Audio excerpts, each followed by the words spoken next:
lalong-lalo na doon sa pasyon ni Jesus na kung saan pinahirapan siya, binugbog siya, tinorture talaga siya, hinampas, kinuruhan ng tinik at lahat-lahat na. Nang nalaman ng mahal na Birhen Maria yun at nung nakita niya, tulad ng isang ina, siguro naghihinagpis siya. Di ba ang isang nanay, kapag nakita niya ang kanyang anak na sugatan, may lagnat, may sakit o pinahirapan, sinasabi niya, ako na lang sana ang nasugatan, ako na lang sana ang napilayan. So, ibig sabihin nito, ang mahal na Birhen sa kanyang puso, nakikibahagi siya sa pagdurusa ng kanyang anak na si Jesus. Aba, nung bago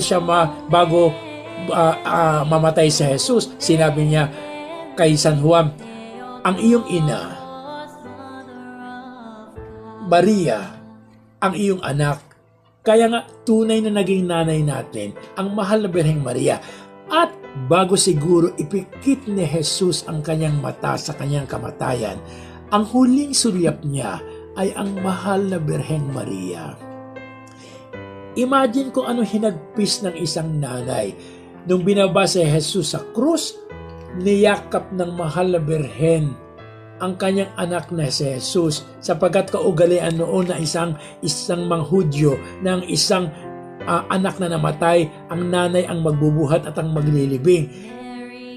Lalo na ngayon, pag makakita ka ng isang nanay na pinatay yung anak niya kasi adik-adik na hindi naman totoo na adik-adik, na linagyan lang ng mga baril at mga planted na mga droga at pinagbabaril, sabog ang mga utak, sabog ang mga bungo.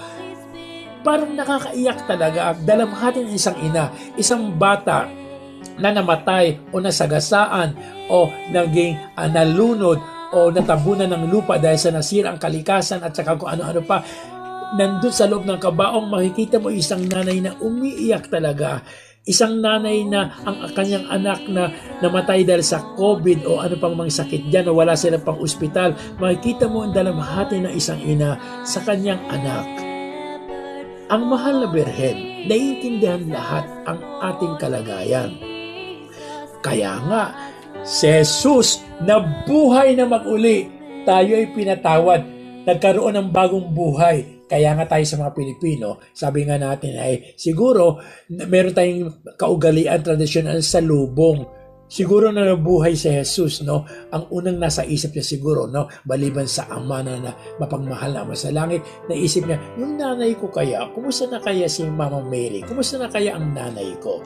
Kaya ang saya-saya ng mahal na Birhen nang ang kanyang anak na si Jesus ay nabuhay na mag-uli, no? Nabuhay ang kanyang anak. Si Jesus, si Jesus, si Jesus.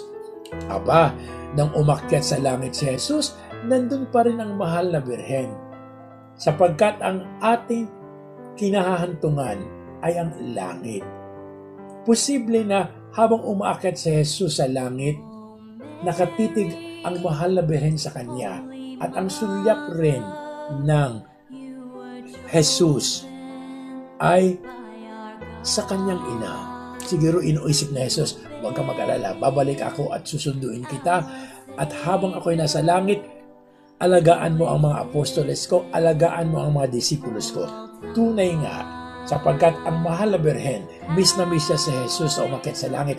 Alam mo ano ginagawa niya? Siya ay nagkukomunyon. Pag nagmimisa si San Juan at yung mga apostoles, tinatanggap niya si Jesus sa anyo ng tinapay at alak. Sa Eucharistia, siya ay nangumunyon. At hanggang sa kanyang kamatayan, hindi naman talaga namatay ang mahal na Birhen, no? Kundi sapagkat siya'y walang kasalanan, kundi siya'y natulog, banal na at paggising niya, dinala siya ng mga anghel sa kalangitan. Pero habang nabubuhay pa siya, ang mga apostoles ay lumalapit sa kanya, humihingi ng pagbabasbas sa kanya. Sapagkat alam nila ang kanilang kalakasan ay ang ina ni Jesus. Ang puspos ng Espiritu Santo, ang nasa isip ng Ama sa simula pa lang ng paglikha,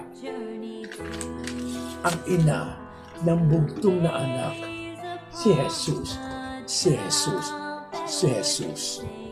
Alam ba ninyo, ang Mama Mary ay ano siya? Wala lang. Anong wala lang? Wala lang. Sapagkat kung wala si Jesus, si Mama Mary ay wala lang. Sapagkat ang buhay niya nakasentro kay Jesus. Kaya hindi lang siya wala lang, kundi bukod kang pinagpala sa babaeng lahat at pinagpala naman ang iyong anak na si Jesus. Santa Maria, Ina ng Diyos, ipanalangin mo kami makasalanan ngayon at kung kami mamamatay. Amen.